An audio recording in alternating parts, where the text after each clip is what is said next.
For those of you who don't know me, I'm Martin. I'm part of the youth leadership here at New Life Church. Today I'm not in with the youth because our wonderful youth are in with us today. So I've been roped in to play a little game with some people. So I need 2 willing victims, volunteers, if that's okay. I mean, don't all put your hands up at once. Jill, you're in. Who else we got? Come. Justina. Right, let's give them a round of applause, guys. Come on.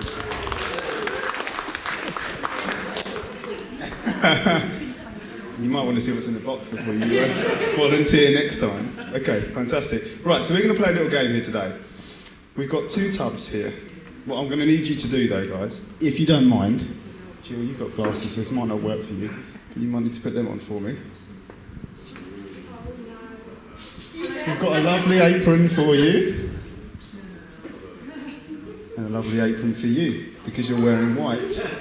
It might get a bit messy. Fantastic.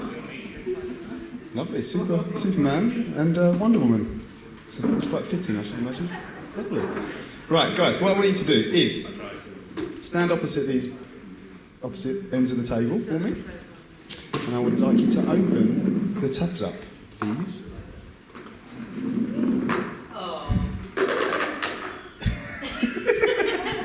Could you describe what is in your tub? Sludge. With Smarties, though. Mush. Me too. So we have custard, chocolate custard, and M&Ms inside these tubs. Right, so the idea of this game is you're going to have 60 seconds on the clock to fish out as many M&Ms as you possibly can, using your hands.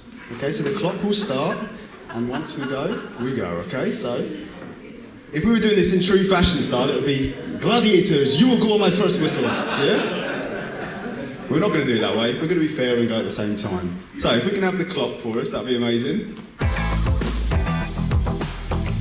Ready? Off you go, let's go!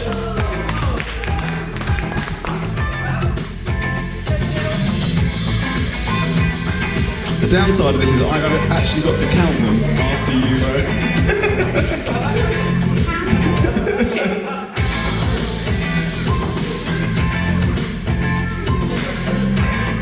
Well, if you can, try and get as least sludge as possible, that would be brilliant. Good job. Otherwise I might have to eat my way through the counting. No, this is very neat, very tidy, I like yours. Jill's just gone for the hands-in approach.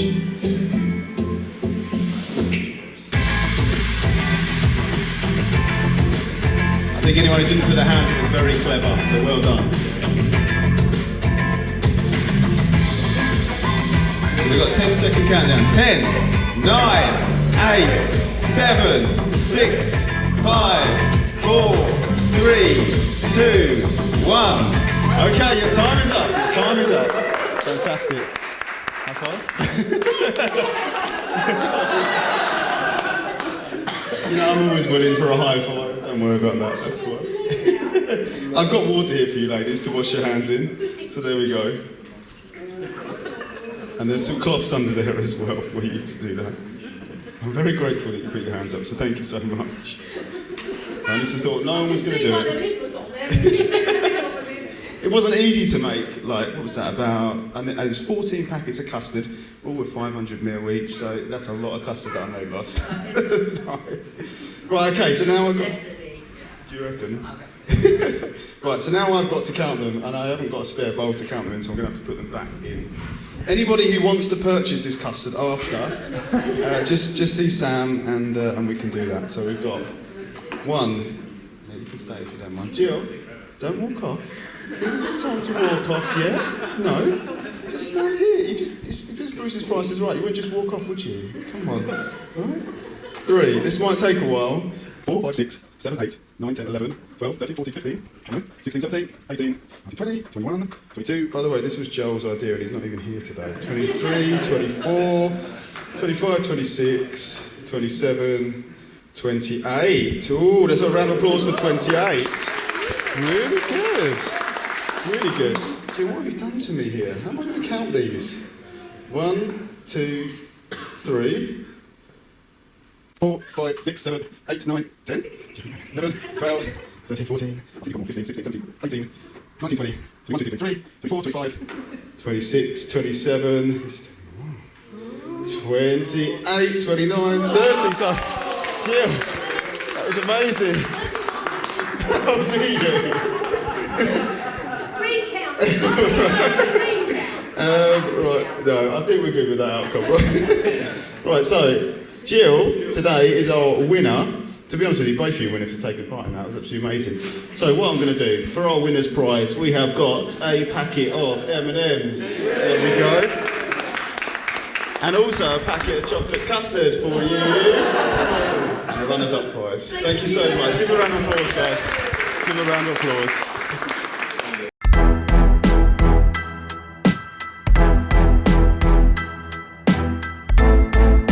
What if being a follower of Jesus isn't all about staying clean and spotless?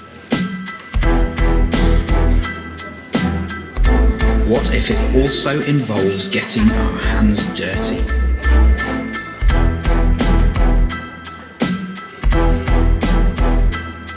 What if it's time to stop watching from the sidelines and time to get stuck in?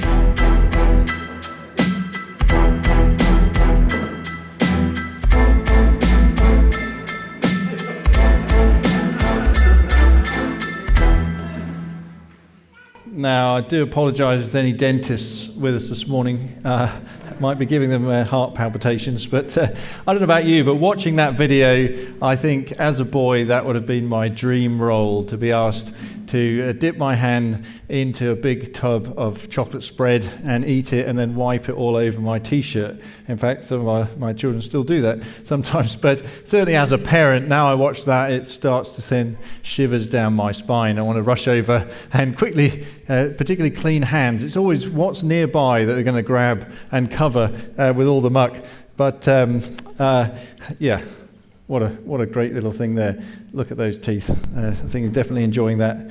But welcome, my name's Sam, and it's great to be starting a new theme this Sunday. For the past 5 weeks, we've been looking at what it means to follow Jesus. And we've looked at some different questions like, is there a difference between being a follower and a fan? Or can we know God, can we know about God, but not really know God? Is there evidence that others see that prove or demonstrate that we're a Jesus follower? And are we tempted to unfollow when things get difficult? And last week, Joel wrapped up the series thinking about, are we ready to join something bigger than ourselves?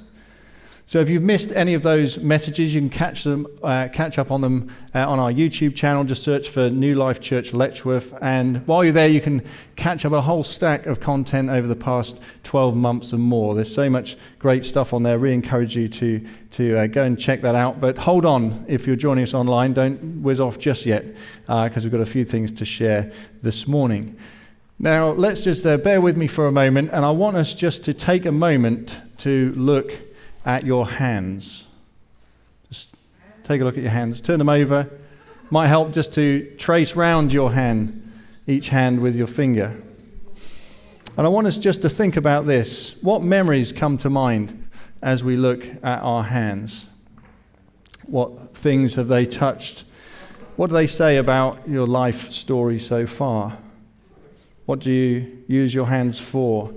And what things have they done in the past? I have to confess, my hands are still a bit covered in scratches from washing the car last Sunday afternoon in the freezing cold. But I do have a really vivid memory as a young boy sitting next to my dad on a bench in London and looking at his hands, which were at the time and still are much larger than mine. Big, strong hands with sausage-like fingers. And looking at his hands from his years working as an engineer, bits of metal shavings are probably in there and sort of oil that will never come out. Just from hours of working on vehicles and trailers, that was most of his life spent doing that. And I remember looking at his palms, and we looked at the crease lines, and we weren't getting into palm reading, don't worry, but we're just looking at our hands. And obviously mine were pretty tiny then. I didn't inherit the family big hands. I got better suited to keyboard skills for IT, which is what I do. But my dad was recalling doing the same thing with his father. Now, Grandpa Huggill was an ear, nose and throat surgeon, so very precise surgery, and apparently he had even larger hands, so I don't know quite how he managed to do that, but I think he was quite successful, so that clearly didn't hold him back. But as we were sat there and remembering those moments, we were tracing those lines and just seeing the similarities through the generations in our hands. And I wonder if our hands could speak, what stories would they tell? Now, there is a great deal of science behind behind touch and the sense of touch, and I was reading an article about this, and it quoted some research which concluded that touch is truly fundamental to human communication, bonding, and health. In fact, it said it is our primary language of compassion. Now, you might not know, but those little creases in babies' hands start when you first crunch your hands together, those tiny little mitts in the womb, and apparently that happens around the 12-week mark. And it's just incredible thinking about that, how those first crease lines is what you then continue the same way to fold your hands for the rest of your life. Well, I was thinking about what I do with my hands on an average day, Monday to Friday. It usually starts with turning off the alarm clock, or trying to, rather blurry-eyed, maybe making that first cup of coffee, getting everyone up and ready to go to school, although not this week because half-term's coming up, so I'm sure everyone will hopefully be having a sleep in. But maybe it's doing the washing up, doing my work in the day at the computer, reading bedtime stories, and then get up the next day and do largely the same activities. But from our hands come great creativity, whether we're into making things, working in our trade, crafting things, baking things, construction, the list just goes on and on. Maybe some of those things you will think about what you do. But as the article was referencing, there are also ways to show great compassion, whether that's holding another hand, giving it an embrace, or wiping away tears. But sadly, hands can be outlets for anger and hatred and violence as well, either from us or to us. And I wonder with some children how sad it is that when they see an adult pair of hands, instead of thinking about love and warmth and safety, maybe they feel fear and rejection when they see those. Now, hands have played significant parts in throughout history. Here's the first picture, famous painting by Michelangelo of the creation of Adam, God reaching out to initiate creation. Now, maybe you can guess this one. Perhaps some of the most famous hands in the art world. Let's see if you can guess. There we go, the Mona Lisa, yes, by Leonardo da Vinci. And even the very hands of God himself. Well, if you're Argentinian, that is anyway. If you don't know the reference, then you can definitely look that up. A great pain in many English person's heart there from football. But in this new series, we are looking at what does it mean to get stuck in. And if we've decided to follow Jesus, then we ought to have an understanding of what he did. Because when you follow someone, you go where they go, and then you learn and start to do what they do. And we can learn a lot from looking at Jesus' hands, especially what's recorded for us in the Gospels, particularly Matthew, Mark, and Luke. And we're going to have a look at some of those stories this morning. And the first one I wanted to look at was from Matthew chapter 8. And it tells this story.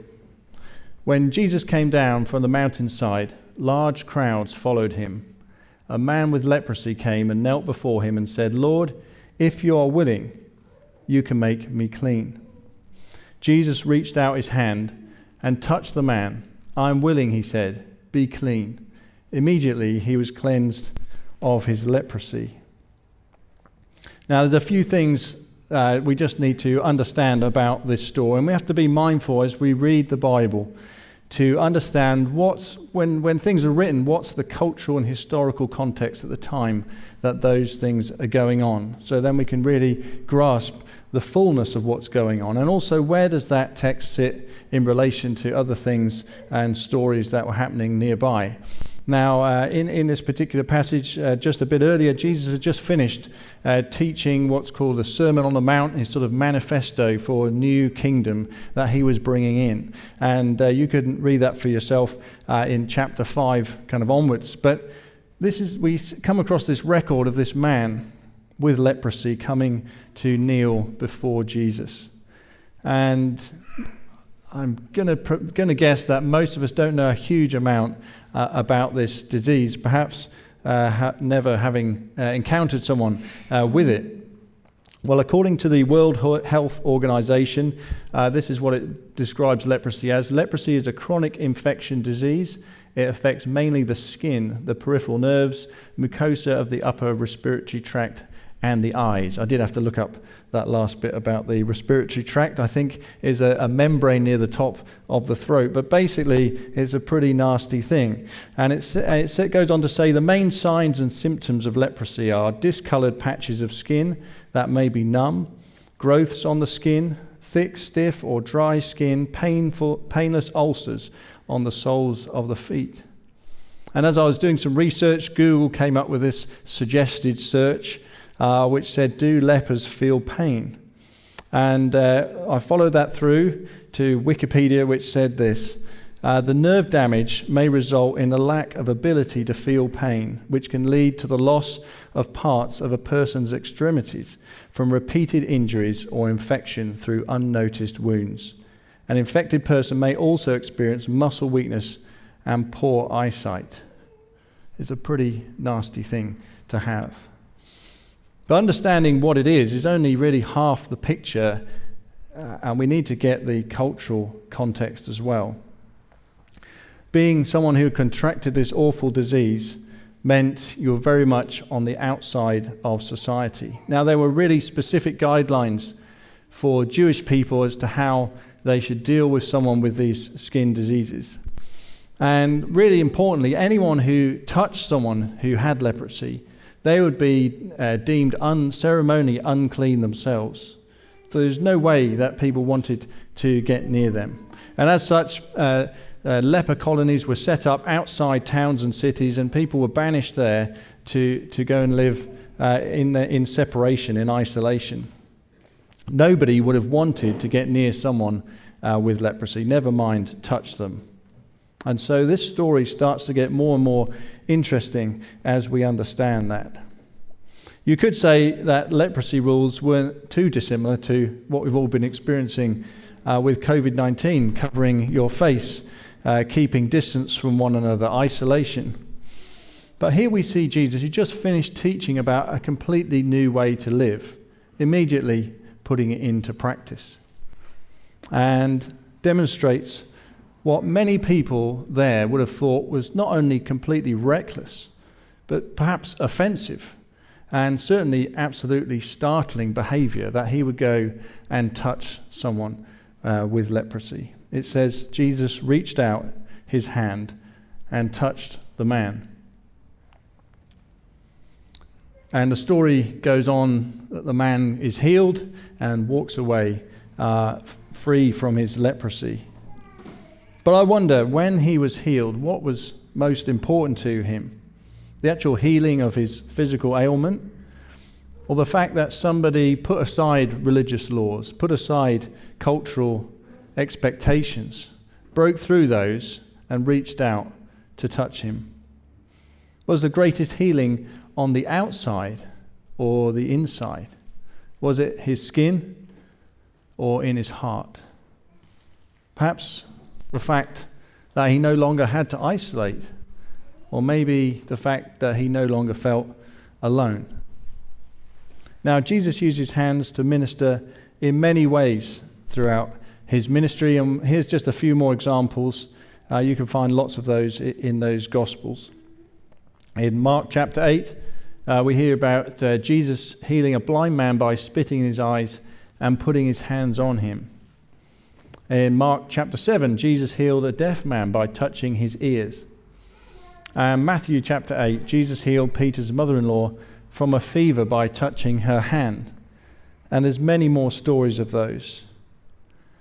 Another one that I just want to take a moment to look at is recorded in the Gospel of John, and is about a character called Thomas. Now, he's unfortunately got rather a bad press, I think, commonly known as Doubting Thomas. And basically, he didn't believe that Jesus had come back from the dead. And I have to say, I think I probably would have been with him on this.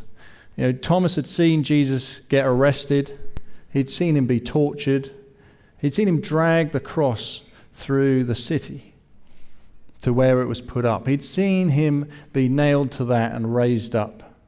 He'd seen him go through great anguish and immense pain and eventually dying. You wouldn't expect someone to come back from that, would you?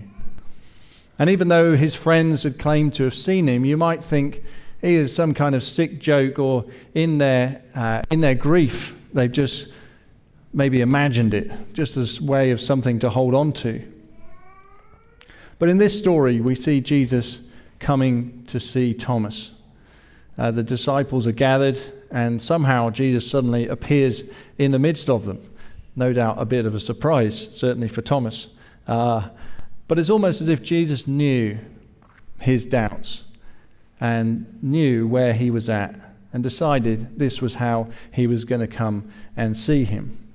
And I think that's a great encouragement to us, that Jesus knows where we are and what's happening in our circumstance and in our life. And he comes to us in ways to help us understand and encounter him. It's not the same as somebody else's story. We shouldn't expect that. We should actually expect somewhat the unexpected. I'm sure Thomas wasn't expecting that to happen in that moment. But God wants to come and meet each one of us where we are. And it says this, "Then he said to Thomas, 'Put your finger here and see my hands, and put out your hand and place it in my side.'" Maybe it was a moment like I said earlier when I was sitting on that bench with my father, looking at the lines, looking at his hands, connecting Thomas to be part of his family.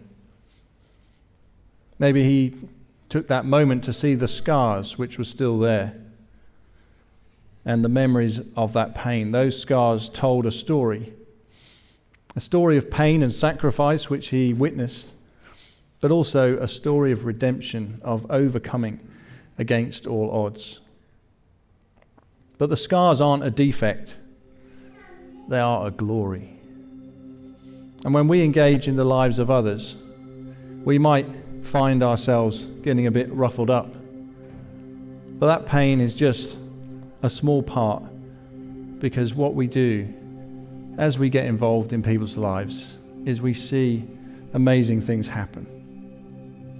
So just imagine for a moment, if you possibly can, it's going to be hard to imagine this, I think, but imagine 2 tubs of chocolate that you think might be filled, well, at least you thought were filled with chocolates. Just try and imagine this.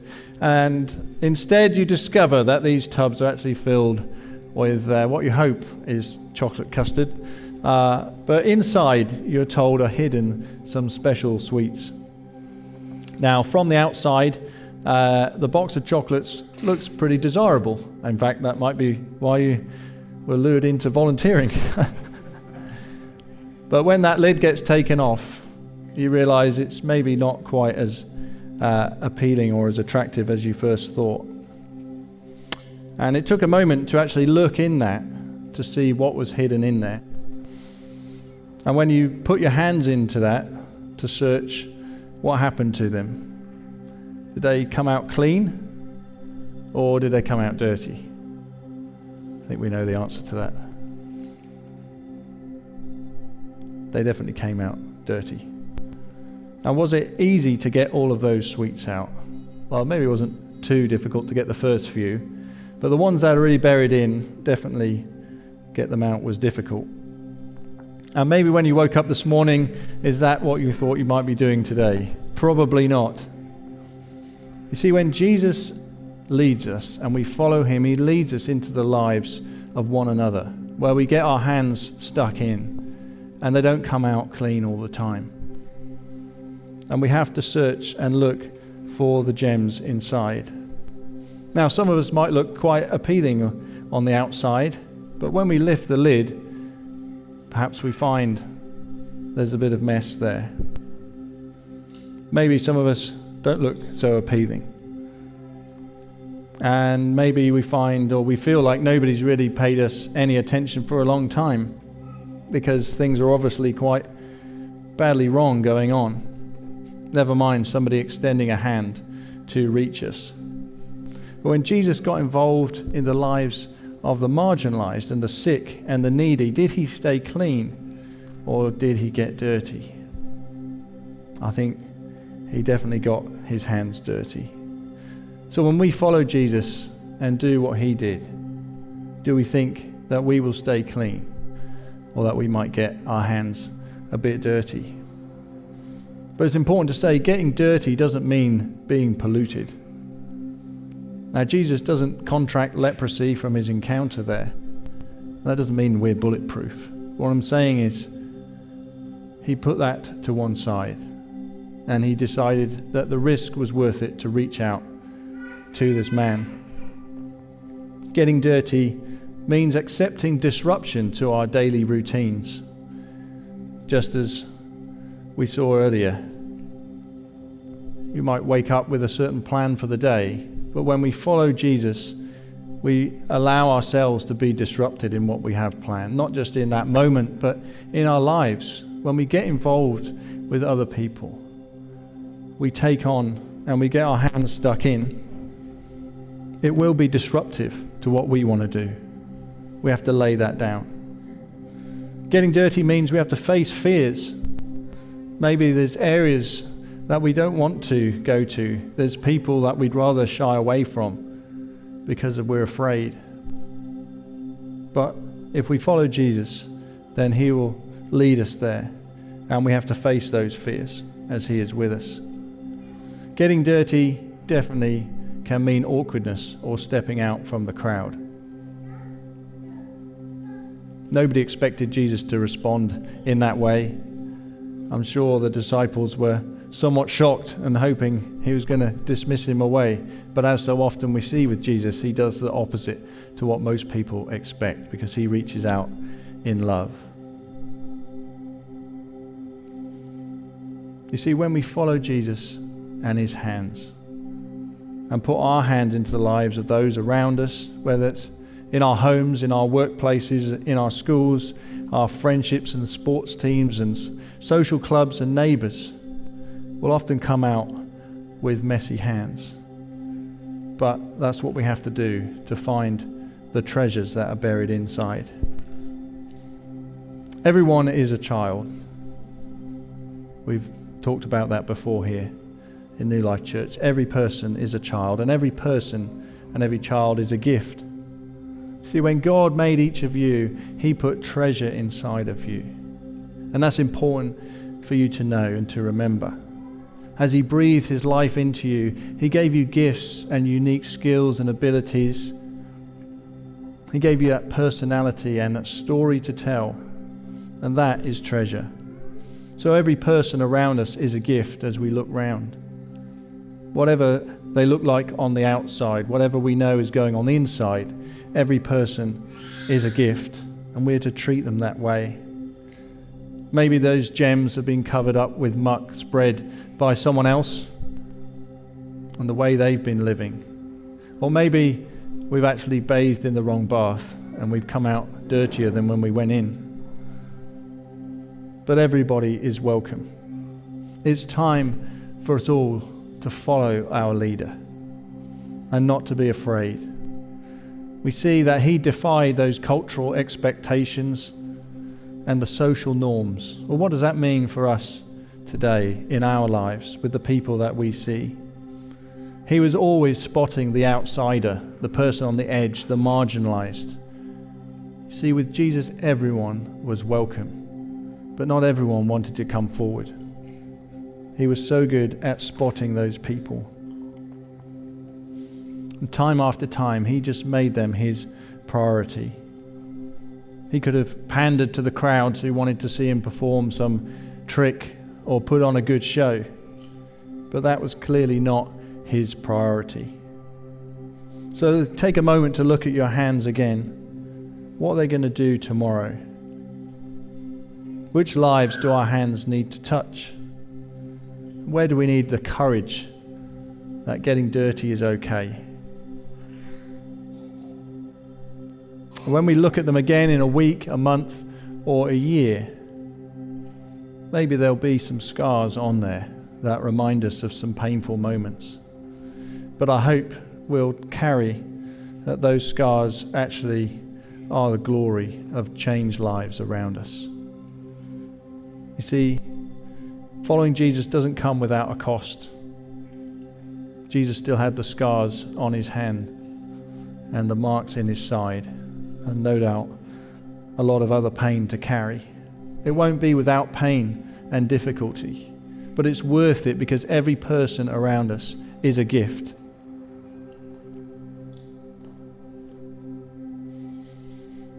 Now, if you're new to this and you don't count yourself a follower of Jesus, then there's some great news for you in this, that Jesus can work in your life. And he can pull out those gems, those things that he's put in each and every one of us. You might think there's nothing of value in there, or that everything you've got is something you've made yourself.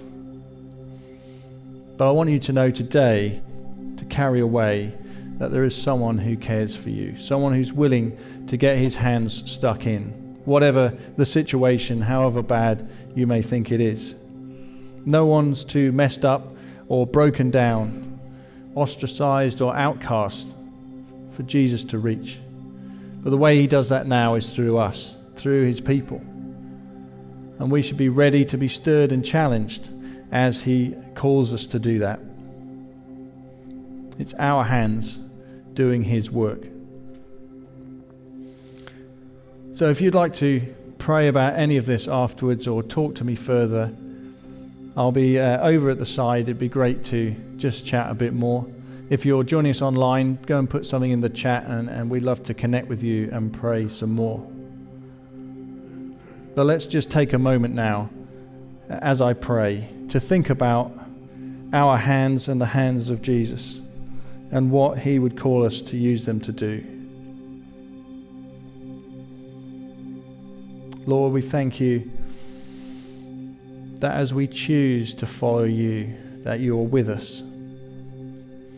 And often, as we get involved in the lives of those around us, there's just those moments when either we can choose to engage and get our hands dirty, or we can choose to back off and stay in a safe place, stay to what we know, minimize our involvement, our emotional engagement, minimize potential disruption to our lives.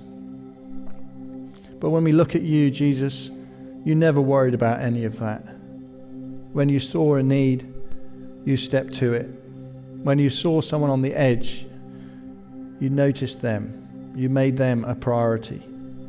Lord, will we live like that as we go about our daily lives, the things that we have going on, as we come across people, as we see what's happening, we'll be willing to accept that disruption and maybe to bear some scars over time.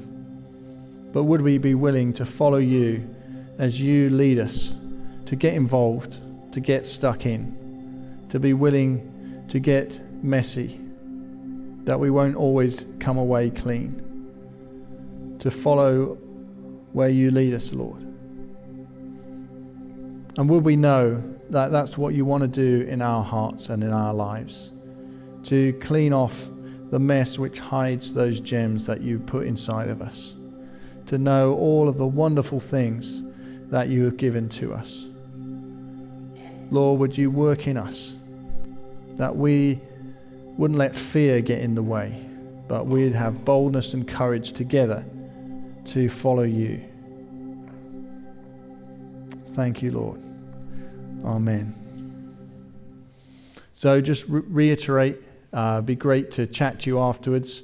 We got a little bit of time now before we need to collect children and sort of wrap up. So it's great just to take a few moments to reflect with one another. I do hope you'll join us again next Sunday. We'll be looking at the next part in our series, but it's been so good to be together. I hope that whatever you've got happening this week, if it's half term or whatever's going on, that you have a great week and be blessed. And we look forward to seeing you again next Sunday.